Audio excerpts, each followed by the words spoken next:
పనస పొట్టు అండి, పనసకాయ కట్ చేసింది. పొలంతోటే రైతు బజార్లో పనికిరాదు పడేశారు. అది తెచ్చి కట్ చేసాం ముక్కలు ముక్కలు. కాయ అన్నమాట పనసకాయ. ఇది చాలా బలం మొక్కలకి, పండుతో సమానం అండి. ఇలా వేసామండి, ఇదంతా సదిరేయాలి.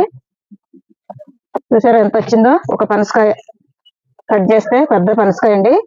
ఇవ్వండి, ఈ తొనలు పిక్కలు తీసేమన్నీ వేసేసాం. ఇప్పుడండి ఇంకా కొద్దిగా కిచెన్ వేస్ట్ ఉంది, ఇది ఇంకో లేయర్కి వేద్దాం. ఇప్పుడు మట్టి వేయాలండి, అన్ని కలిపిన మట్టి అన్నమాట.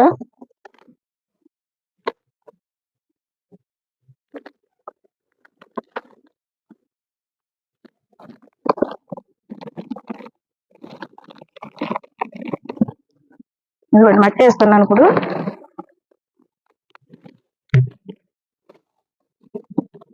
అన్ని కలిపిన మట్టి అండి.